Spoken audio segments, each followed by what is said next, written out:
Red Script Studio presents Living Vicariously in the Trauma That Binds series, Behind the Rocks with Maria Palmer. Caution: the Trauma That Binds series contains mature subject matter that may not be suitable for all audiences. Listener discretion is advised. Hello, Podcast Nation, and welcome back to another episode of the Trauma That Binds series, a segment of Living Vicariously. Today, we have the utmost pleasure to be speaking with Maria Palmer, author of On the Rocks, the Primadonna Story, and daughter of Joe Costanzo Jr. Joe Costanzo Jr. is an incredibly talented restaurateur. However, one fate-filled day changed Maria's life forever. So please, allow me one moment while we get Maria on the line.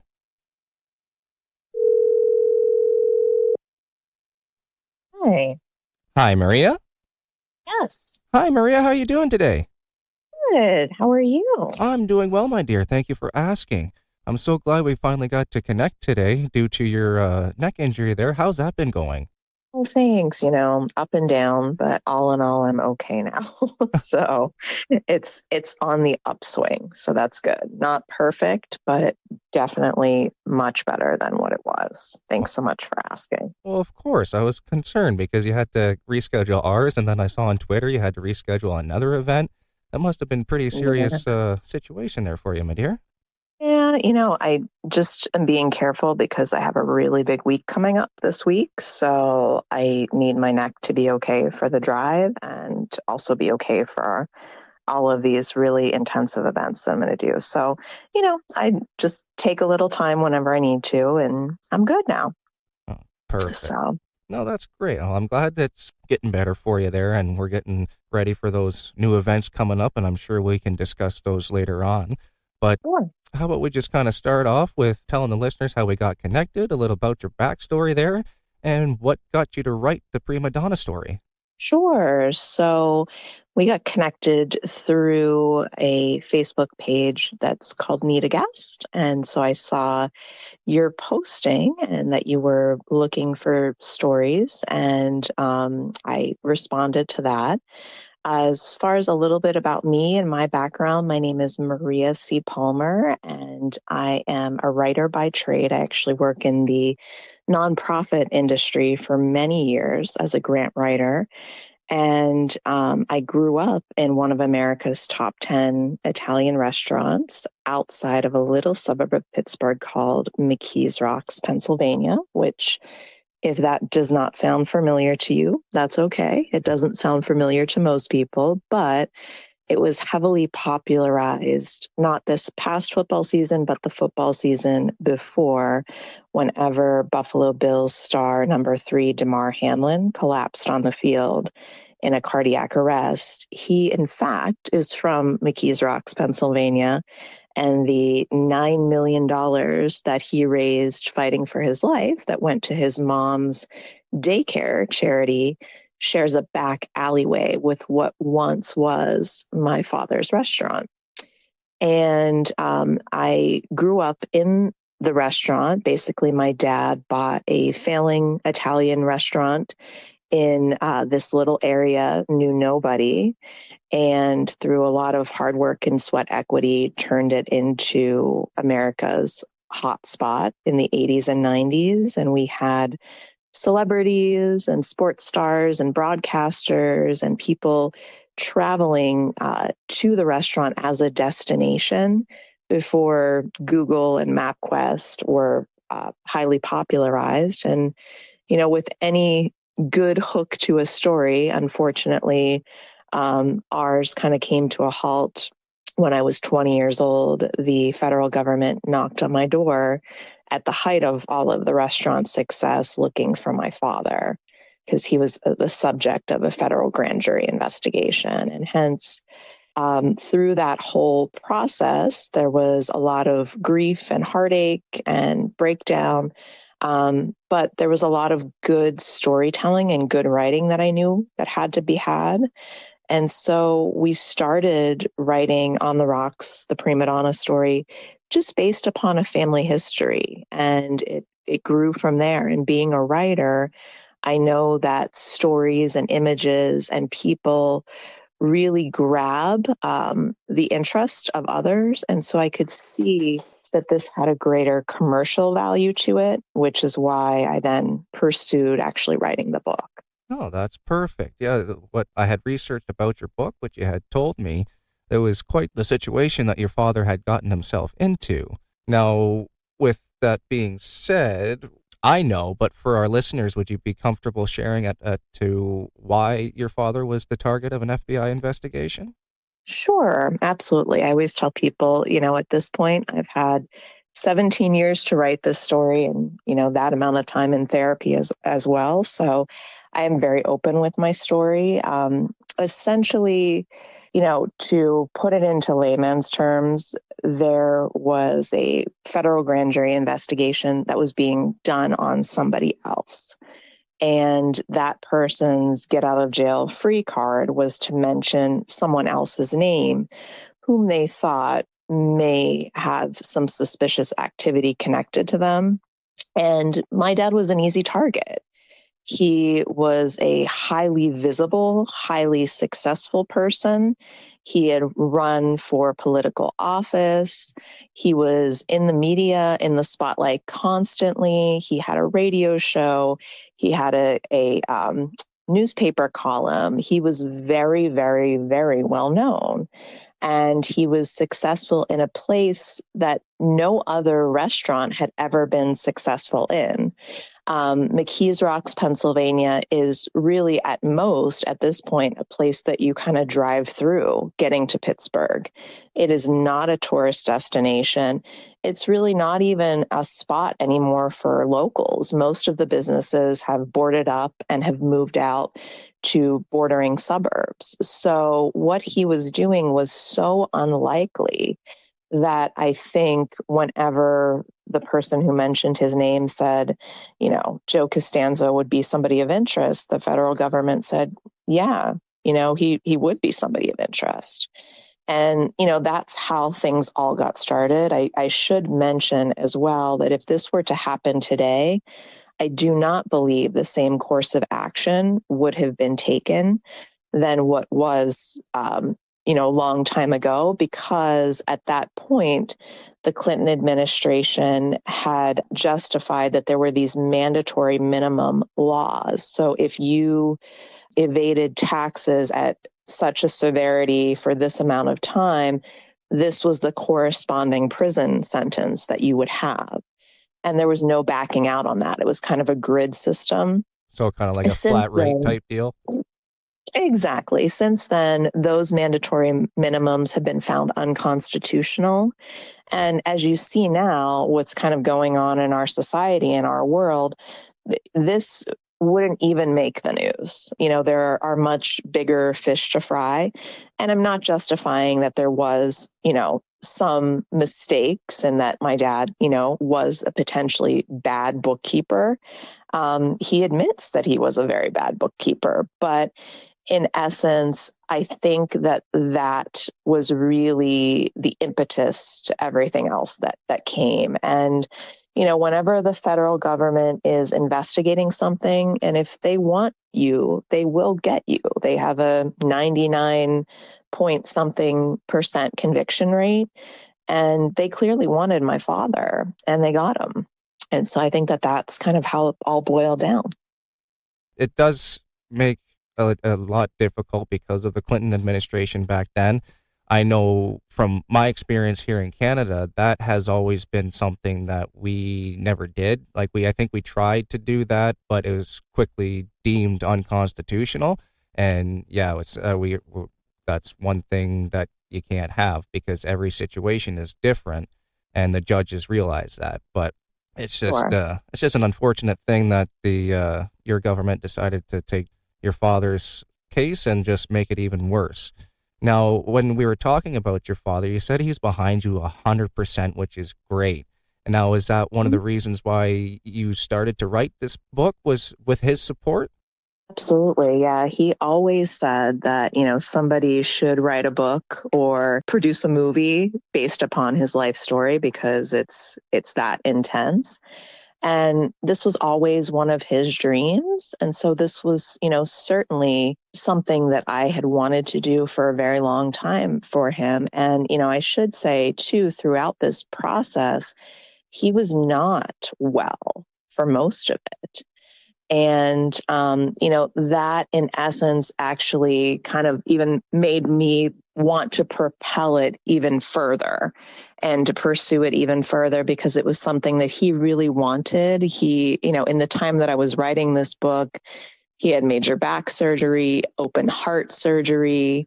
He ended up having not one, but 2 kidney transplants because his kidneys failed due to diabetic complications. And he continues to be hospitalized and have tremendous amount of health problems. But, this book has provided a lot of hope, not only for him, but for our family, a lot of healing for our family, and I think a lot of healing for the community. My dad was really a well-loved and well-respected person in the community. And when you take a staple out of the community in essence mourns as well. And so I think that they were always wondering and curious and, concerned. What happened to the restaurant? What happened to Joe? So now that those lines of communication are clear and open, and we've explained exactly what has happened through the story and now on this book tour, I think it's created a lot of solace, not only just for us, but for our entire community. And it's become fun for us. It's become almost in a way like my dad says, you've resurrected me. The restaurant has closed now for over 20 years. And actually on Monday, we are going to, with a partnership through the Kitchen by Vanjura, Yajagoff Media, and Johnny Angel, who is a very well-known musician in the greater Pittsburgh area. We're recreating the restaurant after it being closed for 20 years. So that in itself speaks volumes to how people have received the story and just how grateful we are to know that this has made an impact with our greater community. See, and I was actually just thinking of a question to ask pertaining to, would you decide to ever restart the Primadonna? And you've already answered that. That's amazing. Yeah. So, there are certainly limitations. I no longer live full time in Pittsburgh. I commute back and forth about once a month for events because obviously that's where our fan base is. Although we do have people that follow us all around the country and really all around the world. We've been incredibly grateful that way.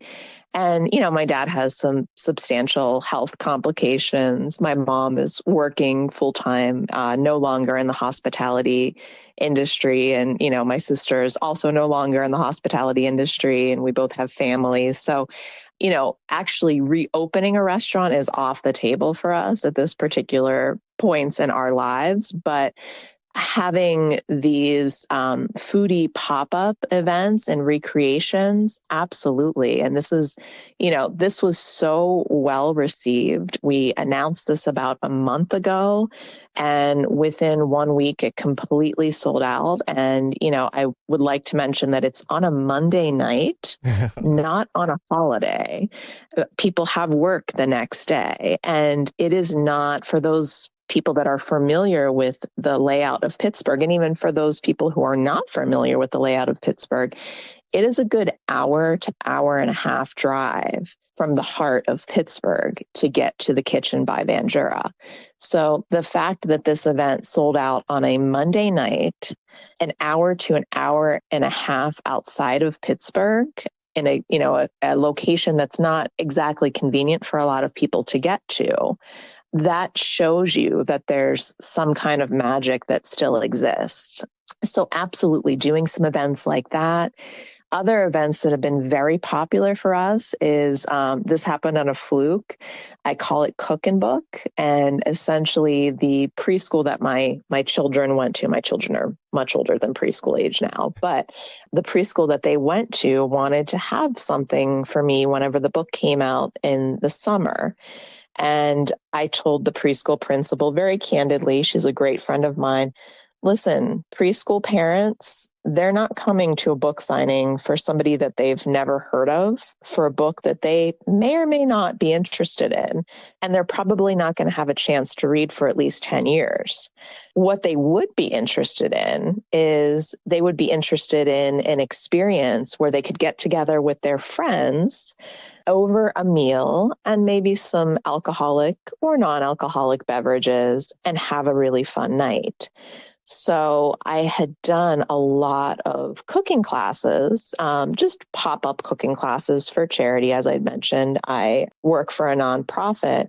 And I said, well, what if we connect this book talk to a cooking class? And so the principal said, so it would be like cooking and then booking? And I said, exactly. It would be a cook and book.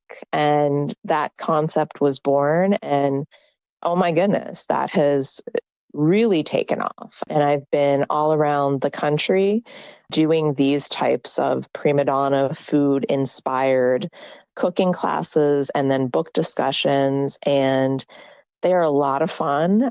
I have had, some males come to the events, but they are heavily, I would say, female focused, people who really love to cook. And some people that come are more highly trained than I am. So I'm learning stuff all the time, just along with them. But we have a lot of fun, and it's a great experiential event. So, the wave of the future for me, what I see to be evergreen is these types of experiential foodie events that bring back a certain amount of nostalgia, because let's face it, we all have a place that we love to go. It doesn't matter if you're in Canada, California, Aruba, wherever you are at the moment, you can think of, what is your Cheers? Where is your home whenever you go to celebrate something? We all have that place. And I don't think food nostalgia is something that's going away anytime soon. Well, no, you're absolutely right, because food and get-togetherness is just something we've always done for centuries, and that's just kind of how apart we are. And you're right. As soon as you said everybody's got that place that they go to drink, to have fun, all those places that I've been to just immediately started popping up in my head. You're absolutely right about that. I think that that's what bonds us as humanity. I mean, think of all of the times where you sat and you shared a meal with somebody special to you, or someone that you love, or friends of yours. And, food is always at the center of our core. And to be able to bring that out for people and to have some fun with it, I mean, come on, why would you not want to do something like that? So, I always tell people we have a path and we have a vision. And whenever I wrote this book, I just wanted to get the story out. And I just wanted to tell the world what happened to our family. And I thought that, Joe's story was one of worth and one of note. But I didn't realize that, the foodie component would be such a large part of it. And it seems silly now because it's obvious, right? We owned one of America's hottest restaurants. Why wouldn't food be a large component in our marketing plan? But, we're having fun with it. And I think that that's the most important thing, is that you live a life of purpose and you live a life of passion and you do what you love. And whenever you do what you love, people want to grasp onto that energy. And we're just riding the wave. I had no idea the book will be out a year in August. And whenever we started this journey, I said, oh, you know what? I'll probably be busy through the fall. And then the fall came and we were still just so busy. And then the spring came, and last month we had a total of 6 events. We have not had a month where we had 6 events since the book came out. And this month, with, the cancellation, as I had mentioned, I hurt my neck. Unfortunately, I had to cancel an event at the beginning of May, but we will end this month with 5 events. So things are continuing at a, velociraptor type pace, and we're just enjoying it and, soaking in the moments, because that's all that you have, right, in life, is those moments and memories and experiences that you lay down. Well, and that's exactly it. And I've kind of had that with my business here. Like, I told you we're only about 5, 6 months in, but it's taken off like wildfire, and it's playing catch up. And now my schedule is completely booked for the entire month of May as well. So it's just crazy how things can you just have a start, and then next, like you said, velociraptor speed, and we're where we are now. Exactly. And, I always tell people, you need to follow that energy. And, I do want to tell people that, and I think this is a very important message for everybody. And I'm going to be candidly honest. Whenever you jump into any sort of business venture, you have to expect that there will be failure and there will be rejection. And that is just all part of the process. I always tell people, especially people that are aspiring authors, but really people that are in any entrepreneurial type of field, it has not been all rainbows and unicorns for us at all. Whenever we started this process, we knew nothing. I thought that you wrote a book and then you put it on Amazon and everybody bought it, and that was the end. I had no idea what the business of publishing looked like.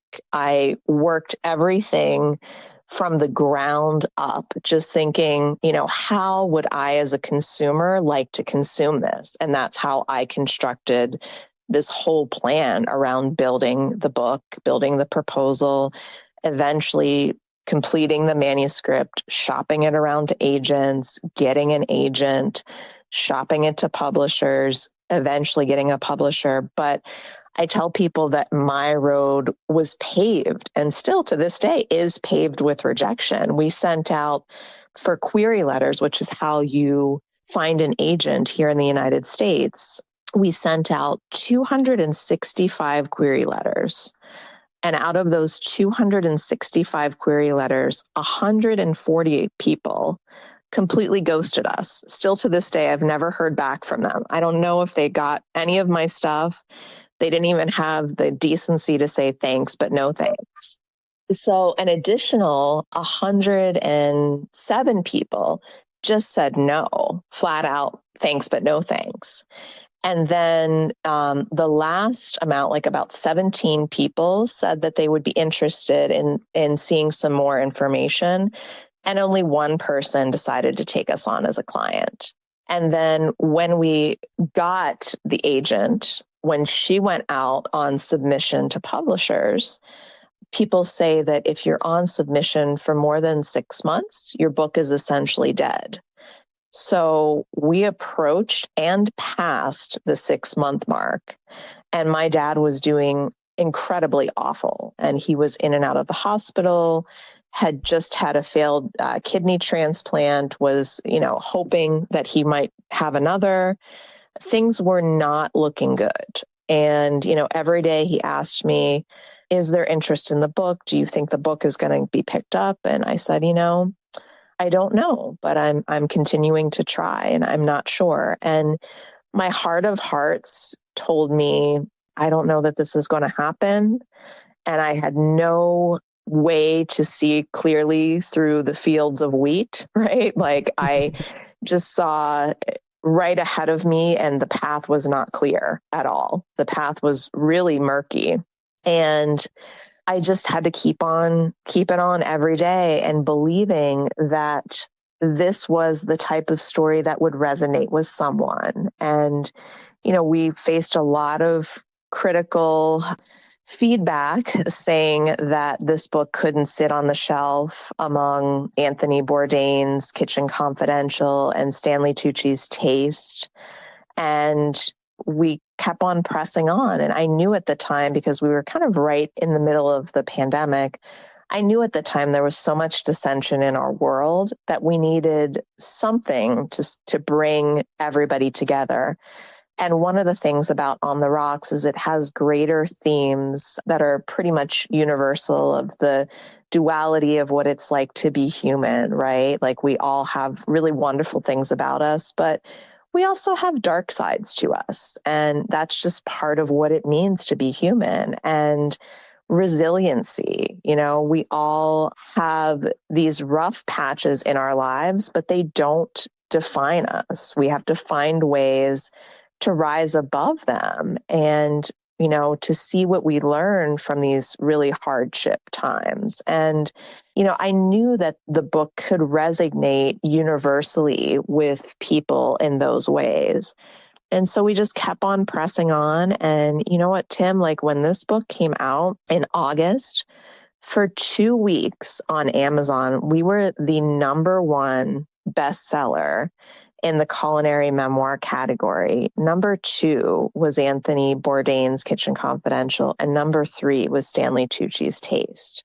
And it remained like that for a solid 2 weeks. And I always tell this to people, not because I'm trying to toot my own horn, but because I'm trying to let people know that sometimes the limitations that others put upon us are just that. Other people tell us that they don't think that we'll amount to anything, but you have to be your own yes. And I don't say that in that you should, blindly follow a path that's going to lead you to nowhere. Absolutely, you should take constructive feedback and criticism and try to make yourself better. I mean, we worked on our manuscript for 17 years. 17 years is a long time. And we took a lot of feedback and we, had thick skin and we did everything that we could to make our manuscript as clean and polished as it could be. But yet we still faced a lot of rejection through that. And, it's not necessarily the smartest person in the room that's going to be the most successful. It's the one with the most resiliency. And I still believe that to this day. No, and you're absolutely right, because I've had that same situation, maybe a little less with the auditions there for when I started doing my audiobooks. I had sent out over 20 auditions, rejection after, this is going on 2 months of just sending out auditions, getting rejection after rejection. And then it just came to the point where I was just like, well, I think I'm just going to throw in the towel because nobody wants to listen to my voice. Nobody wants to listen to me speak type of thing. And then at this, just for a fleeting moment, that's what I thought. But then I was like, you know what? Let me backtrack. Think of something that I could change. I changed one thing, one small little thing. And then 3 auditions later, that's when I got my first book.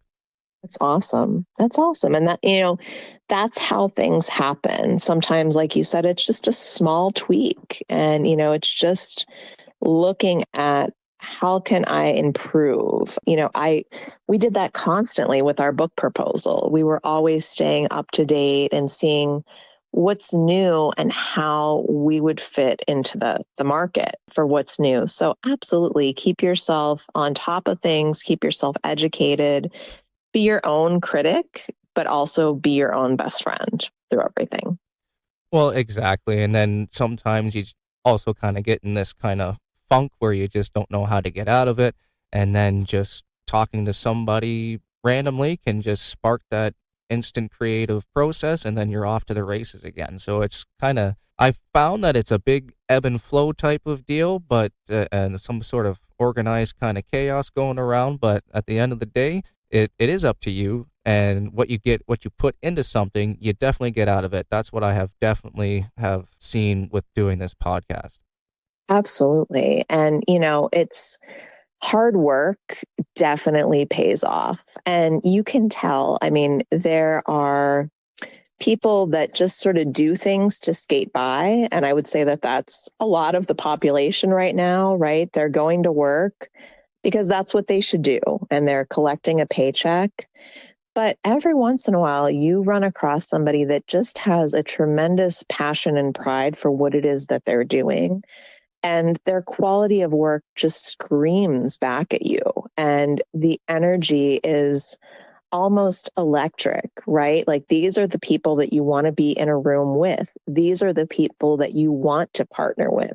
These are the people that you want to be part of your team. And so, whatever it is that you're doing in life, if you're opening up a hot dog stand or, you're the lifeguard at the beach, or you're working at a bookstore, or, you're going to start a new Fortune 500 venture, whatever it is that you're doing, you've got to bring that type of passion. And if you don't have it, you're doing the wrong thing. You're doing the wrong thing. You need to find what it is that is your purpose here in this life. Well, and again, you're absolutely right. It is up to us to find our own purpose in this life. And sometimes people know right away. Sometimes they don't. Like me, myself, I had been drawn to doing voice acting and drama throughout my life. I just thought I was never good enough to kind of pursue it. And then so subsequently other different jobs, this, that, the other thing. And you just kind of get lost in life because at the start of high school, you get told, or at least here, you get told you have to know what you want to be. You have to do this so you can set up for the rest of your life. And it's just like, no, you really don't, because you don't really start knowing or doing anything until you're late 20s, early 30s. At least that's kind of what I've experienced. Like there's George R.R. Martin. He didn't publish his first book until his 60s. There's actors out there that didn't get their first break until their mid 50s. Like it's all situational. It just depends on the person, right? Absolutely. And, my writing partner in the project, Ruthie Robbins, yes, was actually my former high school AP English teacher. And when our book came out, not even 1 week later, she turned 70 years old. And that was her first book, too. So there really is no limitation except for the limitations that we put on ourselves. And I really, truly do believe that age is just a number. You don't have to say, oh, because I've now reached 70 years old or 40 years old or 25 years old, I'm done. No, like there's a lot of life in you still left. And if you have a dream and a passion, then, why not pursue that? It doesn't matter what stage of life you're in, just so you're doing something that makes you whole. I really, truly, honestly believe that. No, and I completely appreciate that because, again, everything you say, you're absolutely right. Everything you say, and I can't disagree with it whatsoever. But when it comes to Ruthie, though, how did you get back into contact with her to write the book? Was she just someone, hey, I'm writing this book and this is the person I thought of to help me out? Or did she kind of reach out to you and say, hey, I know what you're doing. What's going on? A little bit of both. So Ruthie and I always say that in Pittsburgh, the whole 6 degrees of Kevin Bacon, how we can all be connected and, 6 degrees removed. In Pittsburgh, that's like 2 degrees, right? So for Ruthie, interestingly enough, is the same exact age as my father, almost to the day. Her 70th birthday was August the 13th. My father's was August the 3rd. So they both grew up in the same time frame, which is very important to the story because, after Ruthie got involved and her writers group weighed in, we decided to write the story in my father's voice. So the story is written by 2 women, 2 females, but from the perspective of my father. And because Ruthie is his contemporary, we have a really amazing scene in the beginning of the book that talks about the bygone days of McKees Rocks, Pennsylvania, when it was a booming steel town. And Ruthie actually grew up in McKees Rocks, Pennsylvania, right across the street from where the restaurant once stood. When the restaurant came into existence, when my dad was serving 10 customers a night, Ruthie was one of those original 10 customers coming in and patronizing my father's restaurant. Ruthie is also a teacher. And whenever I was in 6th grade, I started to have her in middle school. And then she essentially, because her sons are very similar age to me, she essentially followed me from middle school all the way through high school. So I probably had her a good handful of times, possibly more throughout the years. She wrote all of my college recommendations. Her oldest son and I are very good friends to this day. And after college, we always kind of kept in touch. And after college, her son and I independently moved to Los Angeles. And we were still very good friends. So anytime she came to visit, she would see both of us, and she would, take us out to dinner. And she became also close with my then boyfriend, now husband, whenever we were out in LA. So we would have a great time together. And she knew I was working on this project, and she was still a teacher and still actually is a teacher to this day. She's going to be retiring next month after 49 years of service, which I think is amazing. And, kudos to her for, giving her life to young people in the way that she has over all of those years. But essentially, she moved to Buffalo. She was working with a writers group, helping authors in the writers group edit their work. And whenever she found out that I was working on this project, she asked if she could see some of the project. And at that time, it was just in small little vignette stories, because I would talk to my dad and I would say, hey, tell me a story about a celebrity that came into the restaurant. Go. And then I would record it on my, as my kids say, the dinosaur days tape deck, where you had to press play and record together, to get his voice. And then I would transcribe everything. And that would essentially be the bones for the book. And she took the manuscript in a very rough state to her writers group, and they agreed on two things. And the first is something that I knew, is that the book needed a lot of work. And the second thing was that the book had a lot of commercial potential. And it was from there that we started to partner. First, her as my editor. And then as we partnered more closely throughout the pandemic, it just sort of made sense to pen the book together, because we were working on it so much together and collaborating that it was hard to see where my work stopped and her work started. So we got into a co-authorship situation, and, here we are together on this journey. And it's been lovely and wonderful. And, we really haven't had a bad moment. I know that people talk all the time about how they've had nightmares with business partners, and with Ruthie and I, that could be further from the truth. I'm actually going to see her on Saturday, because we'll be together at the Pittsburgh Festival of Books in downtown Pittsburgh. And really all of our time together is cherished and awesome. And it's been so much fun to collaborate on this project together. So that's the story of Ruthie and I. That's awesome. When I read that Ruthie was your AP English teacher, I was just like, that's awesome, because you don't really see that with teachers and students kind of collaborating further down the road.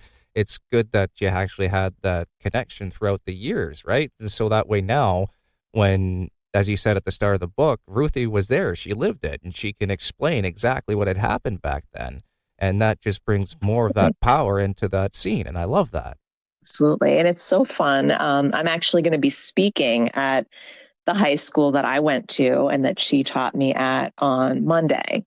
And I'll be going to the English department. I mean, she's no longer teaching there. And most of my teachers, as my kids said, since I was part of the dinosaur days, most of my teachers have either moved on or passed on at this point. But it'll be really fun to be back in that space and to be talking to students. And I've done a couple of large scale assemblies, mostly for like an elementary age audience, even though my book is certainly not for an elementary age audience. But I always tell children, be nice to your teachers, because one day they might be your coworker. So if you take nothing else away from today, take that away from today. Any young people that are listening, respect and be nice to your teacher, because you never know if you might be collaborating with them at some point in your lives. So very, very grateful to Ruthie. No, that's perfect. I'm so glad that Ruthie was able to be there for you. And then there was somebody else that you got in contact with that helped you polish everything off. And that was Leticia Gomez, right? Mm-hmm. Yeah, she was my agent. She just recently left agenting, and now she's working more in acquisitions.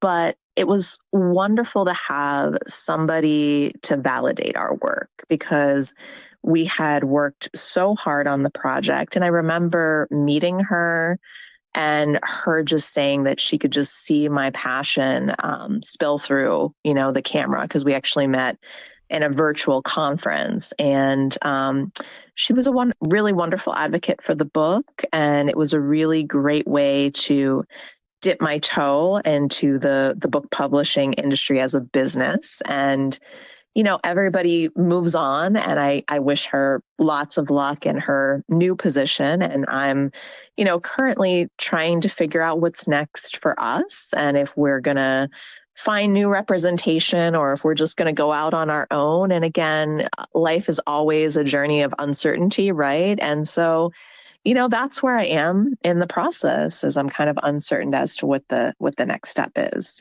for us. Well, and that's okay. You don't always necessarily have to know the next step as long as you know there's going to be one, right? And when Absolutely. And when we were talking, you said you're trying to get an audiobook done for the Primadonna story. Yeah, so we did have another agent that actually picked up the book for audio rights. So she's been shopping it around now for about a month. So, hoping something kind of comes through for that. And, if not, I'll find a way to make it happen, at a later time and a later date.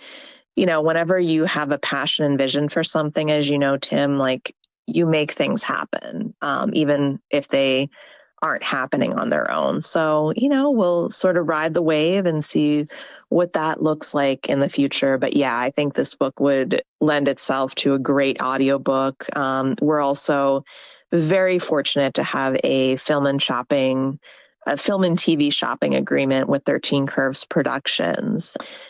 Because this also does lead itself very nicely to the screen as well.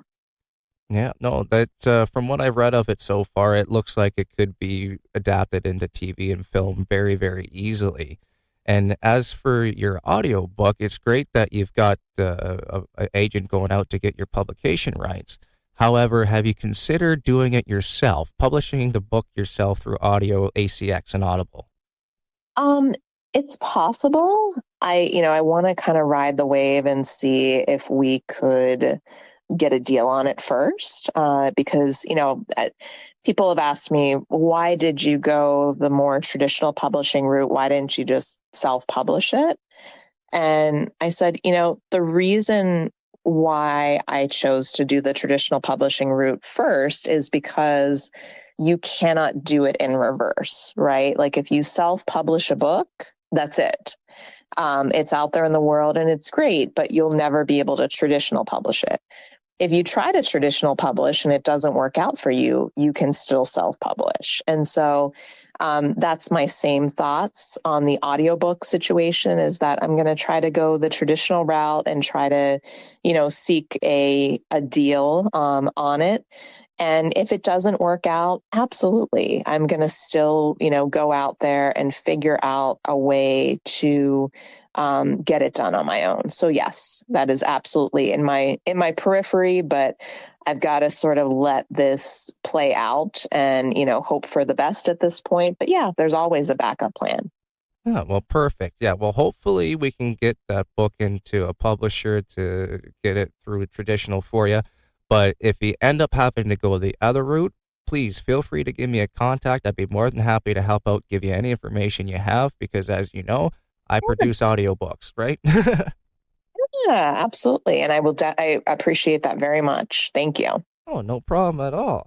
Now, with this story, your father has made a huge, huge legacy, and it got uprooted, and now everything's trying to get back on track to a decent public view. How do you think your audience has resonated from back then compared to how they resonate now with your book? So I I think that for a while, everything has a season, right? And the Primadonna Restaurant definitely had its season. And whenever I say that we were at the top of our game, we were the family that everybody kind of looked up to in Pittsburgh, for sure, because of all of my dad's hard work and sweat equity. And then one day we weren't, right? Because whenever the tables turn and there's a little heat on you, everybody that wanted to be your best friend all of a sudden maybe doesn't. So there was definitely a shift, from where we were kind of at the heyday of the restaurant to after things went slightly awry. I would say now there's a markedly different upswing that's happening, especially within the city of Pittsburgh. So when the book first came out, my dad was recognized a lot more. He would be at a restaurant and somebody would come up to him and say, "Oh, I used to go to your restaurant," or "I read the book." Now I would say that it's even a level above. That Ruthie and myself get recognized a lot in Pittsburgh. And, people will come up to us and say, "Hey, the book really made a big impact on me," or "I loved this character or this person." So, yeah, I would say that there's a marked difference before versus after the book. And it's wonderful. I'm so glad, because whenever you write a book or you produce an audiobook, as you know, Tim, you don't really know how people are going to receive it, right? Like, how you're receiving it and what your intent was, but you cannot pass your intent on to somebody else. You have to hope that they glean from it what you'd like them to glean. And I would say that that's not only true in our case, but in some cases, people are even gleaning things that we didn't necessarily intend, but they're positive consequences nonetheless. And, that in itself is very cool. Like, somebody brought up, we have a story in the book, and not to really give away too much, but it's very early on in the restaurant, and my dad is staying open well after he's supposed to, late night hours, to kind of bring in some bar business to essentially feed our young family. And there's a person from the Liquor Control Board that is undercover. And he first, comes into the restaurant, and my dad's kind of skeptical, like, who is this person? And then they become friends. And over time, my dad lets his guard down and stays open late, which of course is illegal. And then he gets a citation in the mail, and he goes down to court, and he recognizes his friend from the bar is actually an agent from the Liquor Control Board. And so this podcast that I was on, it was a professor at a business school, and she said that she uses that scene in the book to talk to her MBA students about how to establish trust, but not let your guard down on certain things. And yes, that book perfectly portrays that lesson. But whenever we were writing that scene, that in itself was not at all my intent. So, I had no idea that was going to be, that way. But it's cool. It's a nice, positive consequence of writing a book, right? Like, your intent was not actually the intent of the person who's received the information, but hey, now that they've said it, you're sort of 100% on board with what it is that and how they're using that information. Well, and again, you're right, because when it comes to that sort of thing, like even with the podcast here, it was kind of the same thing. There was real no intent besides to share these lovely folk stories such as yourself, but as a very positive thing towards it, or not consequence, I should say. But my last guest, Dante, the stand-up comedian in Hollywood, he told me that because of our conversations and the podcast itself, it inspired him to start a PTSD support group in his area. Wow. How Right? cool is that? And Yeah. and so when he told me that, and of course he had to drop that on me while we were recording our episode, so I got choked up. Yeah, 100%. I mean, we never know what is going to come of the things that we put out into the world. But if we never put things out into the world, nothing will come of it, right? Like, we have to keep on throwing these gems out there, and you have no idea what's going to come back to you. And oftentimes, all of these wonderful things are in essence positive consequences to what it is that we're doing. No, exactly. And it just takes that resilience, that strength to keep on going. And I know again, it took you 17 years to get this book going, not to mention all the public scrutiny on top of everything. For our listeners, was there anything specific that you held on to get you through the traumatic events that you had to process? That is such a good question. In the beginning, honestly, it was about putting one foot in front of the other. And whenever you go through something that is so out of left field, so trauma-based and so trauma-induced, you need to give yourself the grace to heal. And what that looks like for one person is not necessarily what it looks like for another person. I was literally flatlined whenever I, received all of the news of what was happening and how things were coming down. And, at that time, I was so depressed and so anxiety driven that I had to schedule times to eat because I just wasn't hungry.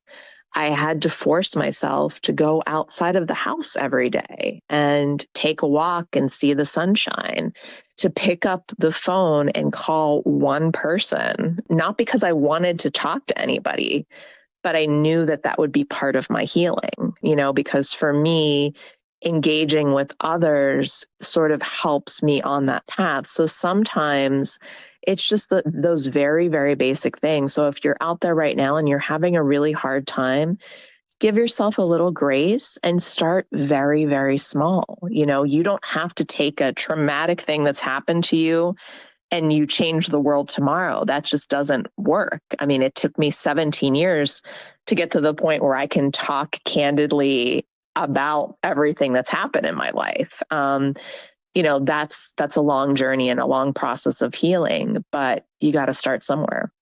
No, and you're absolutely right. You definitely have to start somewhere, because as soon as you figure out that's what you want, that's when you can go get it, and that's when it will come to fruition.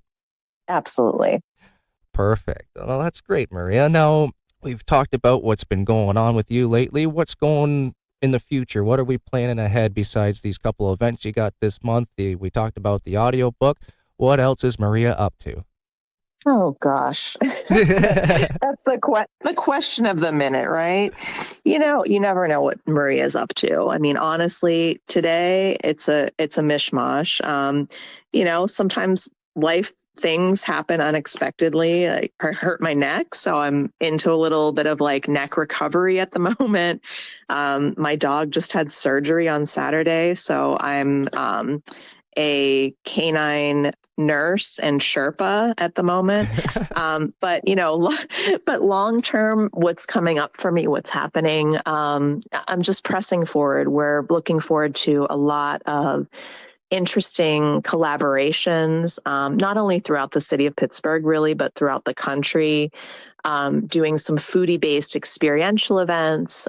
I'm also doing a lot of, I'm limited as far as how much I can travel because I do have a young family as well.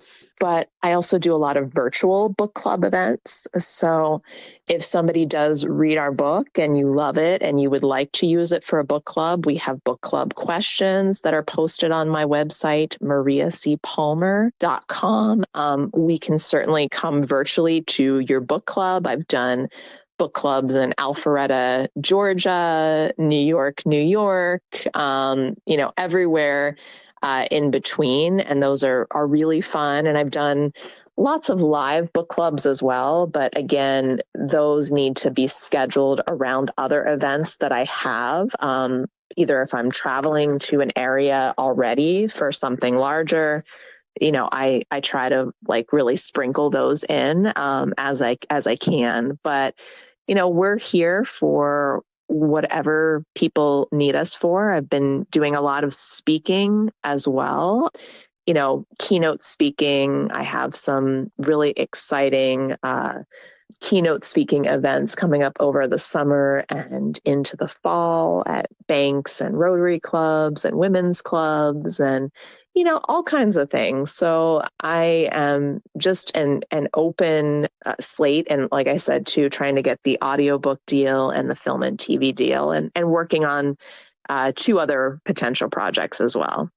That's perfect. I'm glad we got so much going on for you. And we'll let the listeners know where they can find your website, your book, just pretty much everything about you there. And just before I ask my last question, I got a little surprise for you myself. Well, I got a surprise for all my guests, technically. We had just started rolling this out. I'm in contact with my merchandise coordinator, and everybody who's been published so far is going to receive a custom-made Red Script Studio t-shirt. Oh, my goodness. Look at that. That is awesome. So congratulations. Well, thank you. Well, that's congratulations to you too, because you'll be receiving one of these t-shirts as well.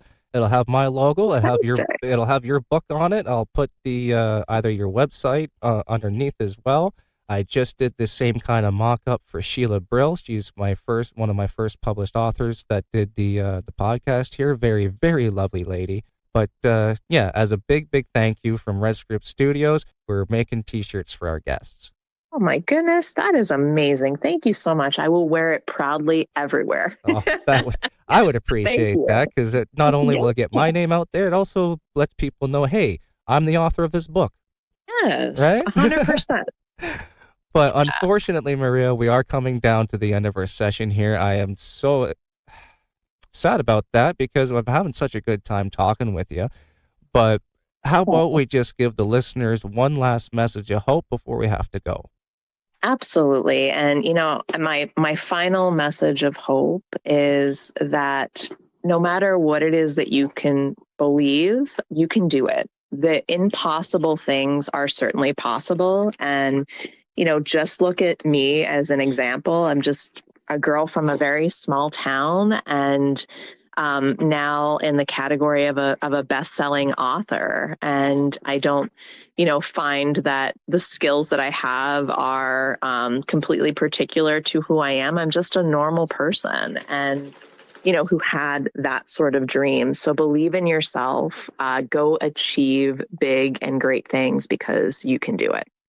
That is awesome. I love that. Thank you so much, Maria, for working around the schedules here, because I know I had some schedule issues. You had your neck injury, but it's been such lovely time getting to know you. You're an amazing, remarkable person. I wish we could have Ruthie on here as well to kind of have both sides of the story there, but you know what? She would be glad if you would ever entertain doing another episode. She'd be glad to come on, and she's really fantastic. And we've actually done a lot of podcasts together talking about co-authorship, talking about our relationship as friends and as authors. And so, she would totally be down for it if the opportunity ever arose. Oh, there's definitely going to be opportunity, because after these rounds of guests are finished, it's probably going to be 3 to 4 months since their episodes have been published. So I'm going to do an update season. So everybody that's been published, I'm going to contact and say, hey, would you like to give an update episode of how things have been since we last spoke? Sure. Fantastic. Well, I'm all in, and we can definitely pull Ruthie into that. And, if I'm in Pittsburgh at the time, if you want Joe C on, he'll come on too. So he's always a fun person to have as part of things too. Did you just offer me to speak to your father? I certainly did. He would be glad to do it. Wow. That would be amazing. Thank you. He'd be Thank you so 100% much. glad. Yeah. Anytime. Well, Maria, I know you've got a busy rest of the day ahead of you, so I'll let you go and we'll keep in touch. Okay, my dear? Thank you. Thank you so much, Tim. It was really my pleasure. And thanks for listening, everyone. Thank you, my dear. We'll talk soon, okay? Hey, sounds good. All Okay, right. Bye now. Bye. Bye. And that was the very lovely Maria Palmer, everybody. Support Maria by checking out her book on Amazon. You can also find more information about her and the Primadonna on her website. This has been the Trauma That Binds series, Behind the Rocks with Maria Palmer, a segment of Living Vicariously. Production copyright 2024 by Tim Douglas, proprietor of Red Script Studios. All rights reserved. If you love what we do and would like to support, please consider donating, becoming a patron, or by purchasing studio merchandise. If you have a story you would like shared, please consider reaching out to Red Script Studios. We would love to connect. Until next time.